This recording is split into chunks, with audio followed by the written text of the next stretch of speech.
Citoyennes, citoyens, bonjour et bienvenue dans ce nouveau dossier de l'espace. Aujourd'hui, nous allons nous attarder sur le bilan spatial de l'année 2020 qui est très riche. On aurait pu s'attendre à une année ralentie du fait de l'apparition et de la dissémination rapide du coronavirus. Mais il n'en est rien. Certes, certains acteurs ont souffert plus que d'autres de la pandémie, mais le secteur spatial dans son ensemble a passé 12 mois très prolifiques. Commençons du côté des statistiques de lancement. De janvier à décembre, 114 fusées ont tenté d'atteindre l'orbite, soit 12 de plus qu'en 2019 et autant qu'en 2018. Tout porte à croire que sans la crise sanitaire, ce chiffre aurait été encore plus élevé. La tendance haussière du nombre de lancements qui se dessine depuis 15 ans continue donc, et il est fort possible qu'on dépasse les 120 tentatives en 2021.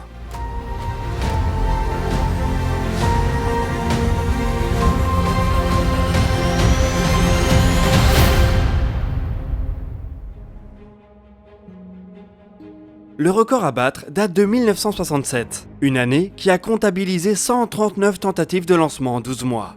Il sautera probablement au cours de la décennie, vu le nombre de lanceurs actuellement en développement. Le point noir des statistiques de lancement de 2020, c'est le nombre d'échecs. Sur les 114 tentatives, seuls 104 sont parvenus à atteindre l'orbite.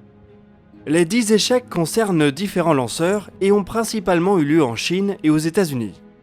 Presque 9% d'échecs, c'est là aussi une statistique qui nous renvoie à la course à l'espace des années 60, mais pas pour les bonnes raisons. C'est en partie dû à l'arrivée de nouveaux acteurs comme Astra ou Virgin Orbit qui ont échoué dans leur première tentative de lancement orbital. D'autres lanceurs ont tout de même réussi leur premier vol, comme la Longue Marche 8 chinoise et le nano-lanceur iranien KZ.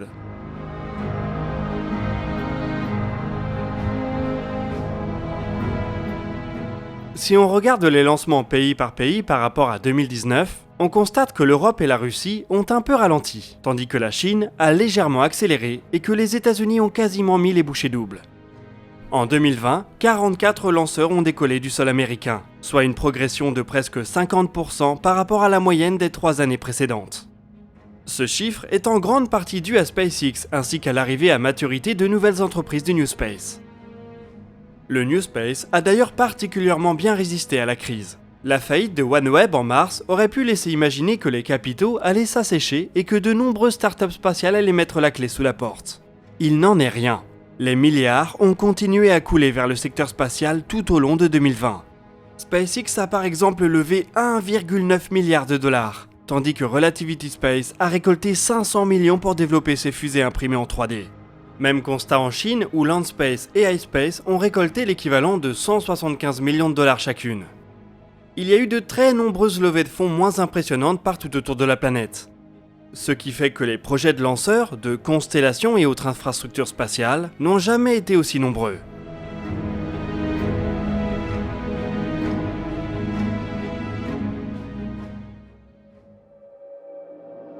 Du côté des constellations justement, le déploiement de Starlink a été fortement accéléré, avec plus de 830 satellites lancés en 12 mois. Ce qui a soulevé de nombreuses interrogations sur les risques de collision et de pollution lumineuse. Le service d'internet par satellite est d'ores et déjà disponible en bêta pour certains pays. Du côté des agences spatiales, l'année a aussi été très chargée malgré la pandémie. Elle s'est illustrée cet été par une vague de lancements vers Mars. 3 sondes ont quitté la Terre pour la planète rouge. Une mission américaine qui emporte le rover Perseverance, une mission chinoise qui transporte elle aussi un rover, et un orbiteur conçu par les Émirats Arabes Unis. Ces missions arriveront à destination dans un gros mois, et c'est bien entendu un événement que nous suivrons sur la chaîne.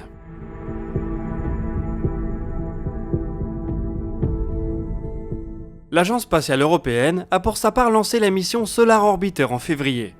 En juin 2020, elle a permis de prendre le cliché le plus proche du Soleil jamais réalisé. Elle va continuer à se rapprocher de notre étoile dans les années qui viennent, tout comme sa consoeur américaine Parker Solar Probe.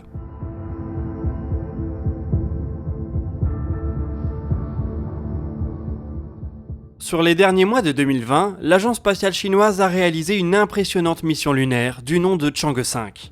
Elle a permis de ramener sur Terre les premiers échantillons lunaires depuis la fin de la course à la Lune. Un sans faute qui démontre encore une fois que les ambitions lunaires de la Chine doivent être prises tout à fait au sérieux. Sur le plan du vol habité, 2020 est une année à marquer d'une pierre blanche, surtout côté américain. 9 longues années après la fin des navettes spatiales, les États-Unis ont retrouvé un accès indépendant à l'orbite pour leurs équipages.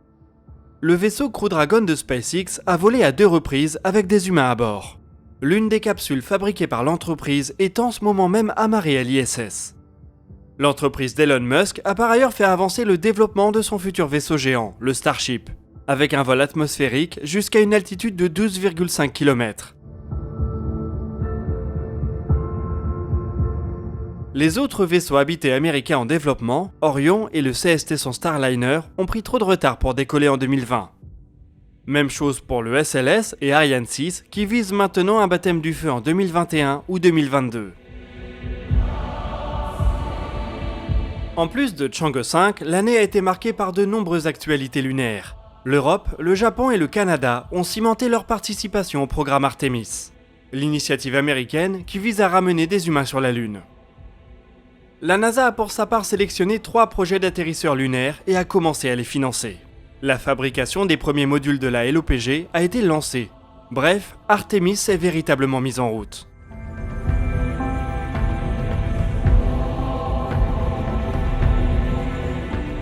Pour le moment, le projet tient toujours, même s'il pourrait être largement modifié par le changement de locataire à la Maison Blanche. C'est une actualité qu'on suivra avec intérêt en 2021.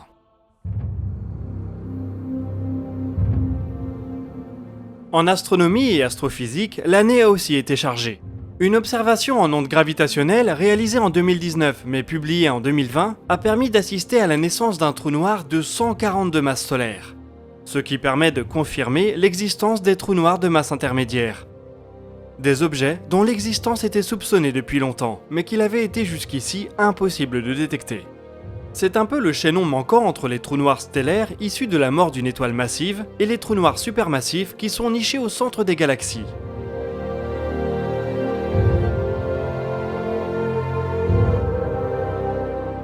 Autre mystère probablement résolu en 2020, l'origine des FRB. Ces signaux radio très courts ont été découverts pour la première fois en 2007, sans qu'un phénomène physique n'ait pu leur être associé. Au cours des années suivantes, de nombreux sursauts radio rapides ont été observés, certains simples et d'autres répétés. En avril 2020, un magnétar situé dans la Voie lactée a pu être associé pour la première fois à l'un de ces sursauts, ce qui résout au moins en partie l'origine du phénomène.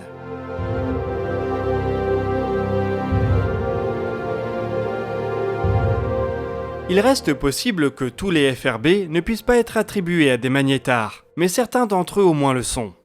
D'autres signaux similaires pourront peut-être être assimilés à une source dans les années qui viennent.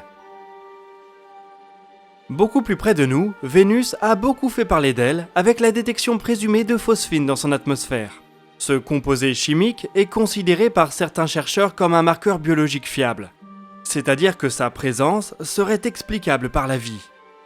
La détection est cependant loin de faire l'unanimité dans la communauté des planétologues, et rien n'interdit non plus une origine non biologique. Cette annonce a cependant au moins eu le mérite de propulser Vénus au centre de la scène, ce qui lui vaudra peut-être de nouvelles missions d'exploration.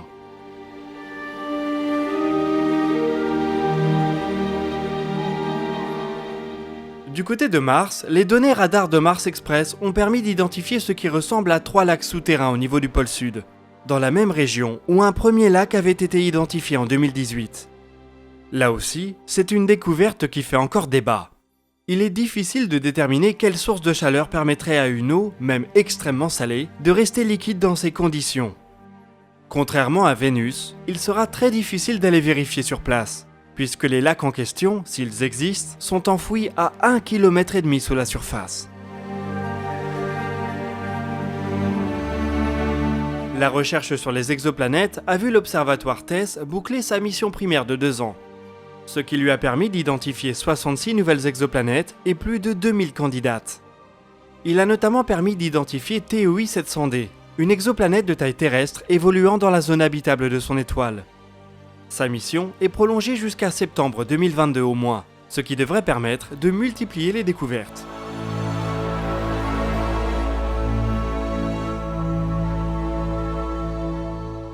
Le spectrographe SOFI, situé à l'Observatoire de Haute-Provence, a pour sa part permis de découvrir un système composé d'une super-Terre et de 4 mini-Neptunes, qui orbitent autour d'une étoile similaire au Soleil, à 88 années-lumière de nous.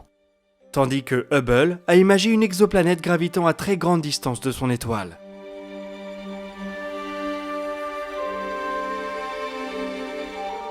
Pour finir sur le plan de la chaîne, vous avez été plus de 100 000 à vous abonner en 2020 et vous avez cumulé 2,7 millions d'heures de visionnage.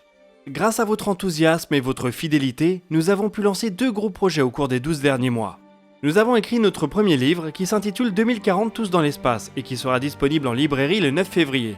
C'est un ouvrage de prospective qui explore les nouvelles tendances spatiales pour essayer de comprendre ce qui nous attend dans les 2 prochaines décennies. Vous pouvez d'ores et déjà le précommander grâce aux liens qui sont dans la description. Nous avons aussi pu mettre au point, en collaboration avec le studio DTDA Games, un jeu de société sur la thématique du New Space, nommé Apogée, qui sera lui livré en avril de cette année. Si là aussi le projet vous intéresse, les précommandes sont à nouveau possibles grâce aux liens qui se trouvent dans la description.